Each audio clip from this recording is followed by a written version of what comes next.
الحمد لله الذي هدانا سوى الطريق توفيق أما بعد أعوذ بالله من الشيطان الرجيم بسم الله الرحمن الرحيم فاسألوا أهل الذكر إن كنتم لا تعلمون صدق الله مولانا العظيم وصدق رسوله النبي الأمين الكريم ونحن على ذلك من الشاهدين والشاكرين والحمد لله رب العالمين غوث اعظم بنے کے سب سامان مدد مدد قابل علم قابل عالم سے سلام شیخ احمد رضا خان قطب عالم بھی سلام اور رضابی ولو تعالی کشتی ضعیف نے شکستہ کشتی درد فاج عثمان ہارون مدد دنیا معین الدین چشتی مدد دنیا معین الدین چشتی مدد دنیا معین الدین چشتی کعبے کے بدرو تجا تم پہ کروڑوں درود طیبہ کے شمس الضحیٰ تم پہ کروڑوں درود دل کرو ٹھنڈا میرا وہ کفے پا چاند سا سینے پہ رکھ دو ذرا تم پہ کرو درود کام وہ لے لیجیے تم کو جو راضی کرے ٹھیک ہو نام رضا تم پہ کرو درود السلام علیکم ورحمۃ اللہ تعالیٰ وبرکاتہ ایک مرتبہ درود پاک پڑھیں صلی اللہ علیہ وسلم صلی اللہ تعالی علیہ وسلم اللہ رب العزت اپنے کلام مجید میں ارشاد فرماتا ہے فاسألوا اہل الذکر ان کنتم لا تعلمون تم پوچھو اہل ذکر سے اپنے علماء سے اپنے مفتیان کرام سے ذکر والوں سے جاننے والوں سے عالم دین سے تم پوچھو ان کنتم لا تعلمون اگر تم نہیں جانتے ہو کسی جس چیز کے بارے میں تمہیں کچھ پتہ نہ ہو اس چیز کو اپنی طرف سے مت کہو مت گڑھو مت پھیلاؤ مت اڑاؤ پہلے اپنے علماء دین سے جاننے والوں سے پوچھو ورنہ علماء فرماتے ہیں کہ علماء دین کی توہین کرنا ان کے علم کی توہین کرنا یہ کفر ہے ایمان سے بندہ خارج ہو جاتا ہے اگر اللہ کے محبوب بندوں کی یا علماء دین کی عالم دین کی کوئی اس کے علم کی توہین کرتا ہے آج کچھ آپ حضرات کے گوشت گزار میں کچھ باتیں حضرت شاہ امام محمد رضا خان فاضل بریلوی علیہ رحمۃ اللہ کے تعلق سے کہنا چاہتا ہوں عرض کرنا چاہتا ہوں آج کچھ لوگ کہتے ہیں کہ مسلک چار ہیں اور آج لوگ کیوں اعلیٰ حضرت کو مسلک اعلیٰ حضرت کہتے ہیں تو اس کے بارے میں مسلک چار نہیں بلکہ حقیقت یہ ہے کہ مذہب چار ہیں مذہب اہل سنت مذہب کے معنی ہوتے ہیں راستے اور مذہب کے معنی ہوتا ہے راستہ اور مسلک کے معنی ہوتا ہے طریقہ تو جو مذہب چار ہیں اور مسلک کے معنی نہیں ہے کہ مذہب کہا جائے مذہب کے معنی میں لے لیا جائے ہم جو مسلک اعلیٰ حضرت کہتے ہیں تو یہ نہیں سمجھتے ہیں کہ ہم مذہب اعلیٰ حضرت کہہ رہے ہیں مذہب نہیں بلکہ مسلک کہتے ہیں اور مذہب کے معنی ہوتے ہیں مذہب چار ہیں ہم امام اعظم ابو حنیفہ علیہ رحمۃ اللہ کے پیروکار ہیں اور مسئلہ شرعیہ میں ہم ان کی اتباع کرتے ہیں یہ ایک مذہب ہے تو وہ مذہب چار تو اپنی جگہ پر مسلم ہے لیکن اسی مذہب پر جو چل کر دکھایا جو چل رہے ہیں اسی کو مسلک اعلیٰ حضرت کہتے ہیں تو مسلک چار نہیں بلکہ مذہب چار ہے کیونکہ مذہب کے معنی ہے راستہ اور جس راستے پہ امام اعظم ابو حنیفہ ہے اسی راستے پر اسی طریقے کو اختیار کیے ہوئے آج علماء دین ہیں اور ہمارے اعلیٰ حضرت بھی تھے اور آج ان کے ماننے والے بھی ہیں تو لوگ جو اعلیٰ حضرت کو برا بھلا کہتے ہیں یہ بریلوی حضرات یہ لوگ ہر جگہ کفر شرک اور ہر سب کو کافر بناتے پھرتے ہیں جس جگہ دیکھو وہیں کسی کو کافر کہہ دیا تو یہ کافر کہتے نہیں ہیں بلکہ جن کے اندر کفر چھپا ہوتا ہے جو اپنی حرکت سے کافر ہو چکے ہوتے ہیں اسی کو ہمارے اعلیٰ حضرت نے کافر بتا دیا ہے، بلکہ بنایا نہیں ہے کافر، جو کافر ہو چکے تھے انہی کو بتا دیا گیا۔ اور جو مسلک اعلیٰ حضرت اور اعلیٰ حضرت پر جو نکتہ چینی کرتے ہیں، تو لفظ اعلیٰ حضرت حضور الشاہ وارث پاک دیوا علیہ رحمت و رضوان کے وقت میں، دور میں مسئلے میں لوگ الجھے ہوئے تھے، سب کی بارگاہ میں مسئلہ لے جایا گیا بڑے بڑے علماء دین کے پاس، لیکن کسی نے جب اس کا جواب نہ دیا تو حضور وارث دیوا نے کہا جاؤ احمد رضا کے پاس بریلی شریف۔ جب لوگ بریلی لے کر گئے تو شاہ امام احمد رضا خان فاضل بریلی علیہ رحمۃ اللہ نے اس سوال کا جواب دیا، حل کیا۔ جب وارث دیوا نے سنا تو انہوں نے کہا کہ وہ حضرت نہیں بلکہ اعلیٰ حضرت ہے۔ تبھی سے یہ رب کی بارگاہ میں یہ جملہ اتنا مقبول ہوا کہ آج تمام اہل سنت والجماعت کے لوگوں کی زبانوں پر یہ روا دوا ہے اور لوگ اعلیٰ حضرت کہتے ہیں۔ تو اگر لڑائی لینا ہے تو جا کر وارث پاک سے پوچھو کیوں کہا تھا انہوں نے امام محمد رضا کو اعلیٰ حضرت۔ تو اعلیٰ حضرت ہر جگہ کفر اور شرک کسی کو بناتے نہیں ہیں، بلکہ اگر کسی کے اندر ہے تو اسے اعلیٰ حضرت نے بتا دیا کہ اللہ فرماتا ہے قل ان کنتم فاسألوا اہل الذکر، تم سوال کرو اگر تم نہ جانتے ہو جس کے بارے میں۔ تو آج دنیا کی سب سے بڑی نعمت ایمان ہے، دنیا کی سب سے بڑی جو نعمت ہے اسے ایمان کہتے ہیں، اور اس ایمان کے چھن جانے کا نام کفر ہے۔ تو جب بندے کے اندر سے ایمان چھین جاتا ہے تو اسی کو کفر کہتے ہیں۔ اب یہ کفر چھینتا کیسے ہے، پتہ کیسے چلے گا کہ اس شخص کے اندر سے ایمان چلا گیا ہے، چھن گیا ہے؟ تو اس شخص کے بارے میں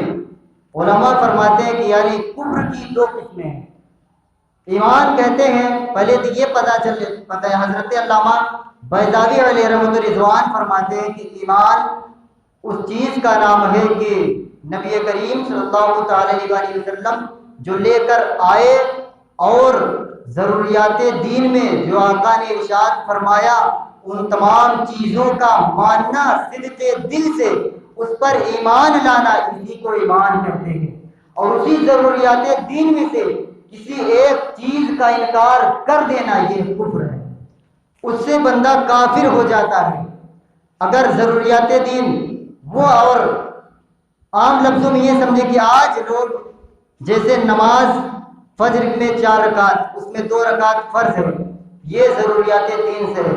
ظہر میں 4 رکعت فرض، یہ ضروریات دین سے ہے۔ اسی طریقے سے 5 وقت میں جو فرض ہے وہ ضروریات دین سے ہے۔ اور اسی طریقے سے نبی کریم صلی اللہ تعالی علیہ وسلم آخری نبی ہیں، یہ بھی ضروریات دین سے ہے۔ اور نبی کریم صلی اللہ تعالی علیہ وسلم حضرت عبداللہ کے بیٹے ہیں، یہ بھی ضروریات دین سے ہے۔ ان چیزوں کا اور جو تمام عوام و خواص جو اور باعثی باتیں ہیں جو مشہور ہیں، جو احکام شریعت میں ہیں اور جو شریعت اسلامیہ کے احکام ہیں، ان چیزوں کا ماننا یہ ضروریات دین سے ہے، اور انہی چیزوں کا ماننے کا نام ایمان ہے۔ اور انہی ایک چیز کو، انہی میں سے ایک چیز کا انکار کر دینے کا نام کفر ہے۔ تو کفر کی 2 قسمیں ہیں، ایک قسم کا نام کفر لزومی اور ایک قسم کا نام کفر التزامی۔ موضوع تو بہت سخت ہے، علمی موضوع ہے، لیکن اگر آپ دھیان سے سنیں گے تو انشاءاللہ بہت اچھا لگے گا، اور جب سماعت کر لیں گے تو حقیقت میں پتہ چل جائے کہ حقیقت کیا ہے۔ وقت نہیں ہے، پورا موضوع نہیں ہو پائے گا، لیکن انشاءاللہ مزید آپ سماعت کریں غور سے۔ تو کفر کی 2 قسمیں، کفر لزومی، کفر التزامی۔ کفر التزامی اس کفر کو کہتے ہیں جیسے اللہ رب العزت کو کسی نے کہا کہ میں رب کو ایک نہیں مانتا، تو یہ کفر التزامی ہے۔ اور اللہ رب العزت کہ قرآن کو نہیں مانتا، یہ کفر التزامی ہے۔ اسی طریقے سے نبی آخر الزماں کو میں آخری نبی تسلیم نہیں کرتا، یہ کفر التزامی ہے۔ اور کفر لزومی اس کو کہتے ہیں جیسے کوئی یہ کہے کہ میں نبی کے علم غیب کو، یعنی نبی کریم صلی اللہ تعالی علیہ وسلم آمنہ کے گھر میں پیدا نہیں ہوئے، نبی کریم صلی اللہ تعالی علیہ وسلم کو علم غیب نہیں تھا، تو یہ سب کفر لزومی میں آتا ہے۔ تو کفر کی دو قسمیں، کفر التزامی، کفر لزومی، اور محققین کے نزدیک جو کفر التزامی کرتا ہے وہ فوراً کافر ہو جاتا ہے، اور جو کفر لزومی کرتا ہے تو علماء محققین فرماتے ہیں کہ ہم اسے اس وقت تک کافر نہیں کہیں گے کہ جب تک اس کا کفر ثابت نہ ہو جائے۔ تو جب اس میں دو جماعت ہو گئی، ایک علماء محققین اور ایک علماء عوام فقہائے کرام، تو فقہا فرماتے ہیں کہ کفر التزامی اور کفر لزومی دونوں کے نزدیک بندہ کافر ہو جاتا ہے اگر اس میں سے کسی چیز کا انکار کر دے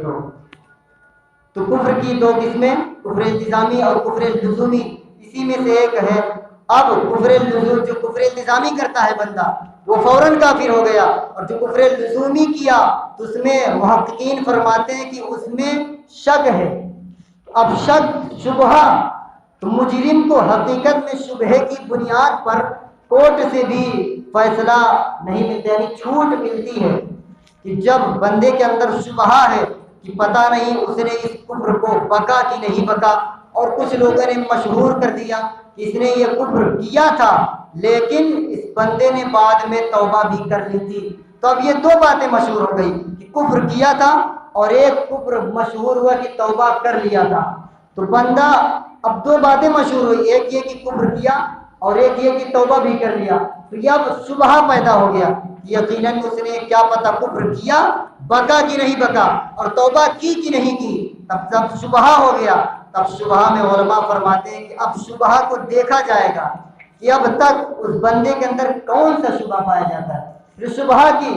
تین قسمیں علماء محققین نے فرمائی، ایک شبہ فی المتکلم، شبہ فی الکلام، شبہ فی التکلم، تو یعنی شبہ فی المتکلم کی کہنے والے کے اندر شبہ پیدا ہوا، کیا پتہ اس نے اس بات کو کہا تھا، نبی کے علم غیب کا انکار کیا تھا کہ نہیں کیا تھا، اور شبہ پھر تکلم کہ اس بندے نے بات کرنے میں توبہ کی تھی کہ نہیں کی تھی کہنے کے بعد، اور شبہ فی الکلام کہنے میں اس کے کیا پتہ یہ حقیقت یہی ہے کہ اس نے اس سے مراد یہ لیا تھا کہ آقا کو علم غیب ذاتی نہیں تھا بلکہ آقا کو علم غیب عطائی تھا۔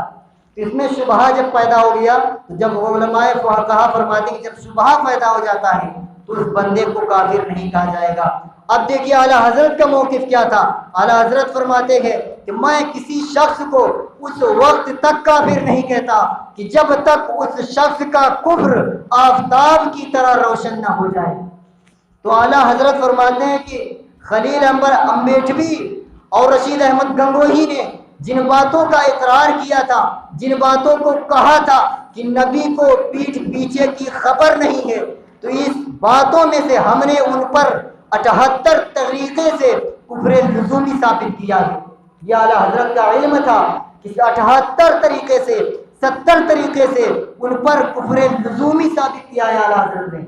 پھر ان کو اعلیٰ حضرت فرماتے ہیں کفر لزومی ثابت کیا میں نے۔ وقت بہت کم ہے، شان نزول آپ حضرات دیکھیں، اللہ رب العزت کی بارگاہ میں، اللہ یعنی مدینہ طیبہ میں کچھ لوگ کلمہ پڑھنے والے بیٹھے تھے، گروہ میں، جماعت میں بیٹھے تھے، اور وہ آقا کی بارگاہ میں، یعنی آقا کی بارگاہ میں گستاخی کی باتیں کر رہے تھے۔ کلمہ تو پڑھتے تھے لیکن نبی کے شان میں گستاخی کر رہے تھے۔ آقا، ایک شخص اس جماعت میں سے آنے لگا نبی کی بارگاہ میں، میرے آقا نے فرمایا، اے عبداللہ ابن عباس رضی اللہ عنہما، دیکھو یہ شخص، ان میں سے جو شخص آ رہا ہے وہ ابھی ایسا ایسا کہے گا۔ تو جب وہ شخص آیا اور آقا کی بارگاہ میں آیا تو آقا نے ارشاد فرمایا، اے شخص تو کیا کہہ رہا تھا؟ ابھی تو نے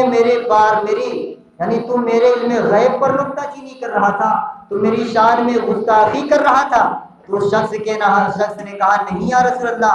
ہم نے آپ کی بارگاہ میں آپ کی شان میں کوئی گستاخی نہیں کی۔ وہ شخص فوراً دوڑتا ہوا اپنی جماعت کے پاس گیا اور ان لوگوں کو ساتھ میں لے کر آیا۔ تو جب ساتھ میں لے کر آیا تو آقا کی بارگاہ میں آیا، سب نے قسم کھائی، واللہ العظیم، قسم خدا کی یا رسول اللہ، ہم نے آپ کی شان میں کوئی گستاخی نہیں کی۔ اتنا ان لوگوں کا کہنا تھا کہ اسی وقت اللہ رب العزت کی بارگاہ سے حضرت جبرائیل امین تشریف لائے اور قرآن کی آیت لے کر آئے، یحلفون باللہ ما قالوا، وَلَقَدْ قَالُوا كَلِمَةَ الْكُفْرِ وَكَفَرُوا بَعْدَ إِسْلَامِهِمْ کہ دیکھو یعنی لے کر کیا ہے اے محبوب، انہوں نے آپ کی شان میں گستاخی کی ہے، یقیناً انہوں نے آپ کی شان میں گستاخی کی ہے اور آپ کے علم غیب پر نکتہ چینی کر رہے تھے۔ یہ کلمہ تو پڑھتے ہیں لیکن آپ کے پیٹھ پیچھے کی خبر نہیں ہے، اس چیزوں کا یہ لوگ انکار کرتے ہیں، یہ لوگ آپ کی شان میں گستاخی کر رہے تھے۔ اے میرے رسول، یہ حقیقت میں انہوں نے ان باتوں کو کہا ہے اور آپ کے پاس آ کر چھپا رہے گے۔ یہ کلمۃ الکفر یعنی انہوں نے کفر کی باتیں، انکار کی باتیں کہی ہیں اور اس کفر کی باتوں کو کہنے کی وجہ سے، آپ کی شان میں گستاخی کرنے کی وجہ سے، وَكَفَرُوا جنہوں یہ کافر ہو چکے ہیں بعد ایمانہم ایمان لانے کے بعد۔ تو اللہ رب العزت ان لوگوں کی باتیں اپنے محبوب سے فرما رہا ہے۔ جب انہوں نے چھپایا یا رسول اللہ میں نے آپ کی شان میں کوئی گستاخی نہیں کی، تو اللہ رب العزت نے قرآن نازل فرمایا۔ تو اسی موقع پر آج جو وہ لوگ پیدا ہوئے ہیں، تو اس وقت جو نبی کریم صلی اللہ علیہ وسلم کے ماننے والے تھے، نبی کی شان میں گستاخی نہیں بلکہ نبی کی ہر باتوں کو ماننے والے تھے، وہ صحابی تھے، اور جو انکار کرنے والے تھے وہ گستاخ رسول تھے، وہ کافر ہو چکے ہیں جو نبی کی بارگاہ میں انکار، نبی کی شان میں گستاخی کرتے ہیں۔ تو اعلیٰ حضرت نے جو اس وقت کا جو موقف تھا، جو انہوں نے نبی کی شان میں گستاخی کی ہے، ان کے کفر کو بتایا ہے بلکہ ان کو کافر بنایا نہیں ہے۔ جو انہوں نے اپنی حرکت کی وجہ سے کافر ہو چکے تھے تو اعلیٰ حضرت نے ان کو کفر کو بتایا ہے، اور جو صحابی کا عقیدہ تھا اسی عقیدے پر اعلیٰ حضرت چل کر آج اس کے رسول کو تمام اپنے ماننے والوں کے درمیان اپنے کتابوں کے ذریعے سے پہنچا رہے ہیں۔ تو اعلیٰ حضرت شاہ امام محمد رضا خان فاضل علیہ رحمۃ الرضوان نے کسی کو کافر بنایا نہیں ہے، بلکہ جنہوں نے کفر کیا تھا اور جنہوں نے نبی کی شان میں گستاخی کی تھی، جنہوں نے اپنی کتابوں میں نبی کی شان میں گستاخیاں لکھی تھی، جو کفر کر بیٹھے تھے، انہی کے کفر کو بتایا ہے۔ استغفر اللہ ربی من کل ذنب واتوب الیہ۔ جن حضرات نے سنت پڑھی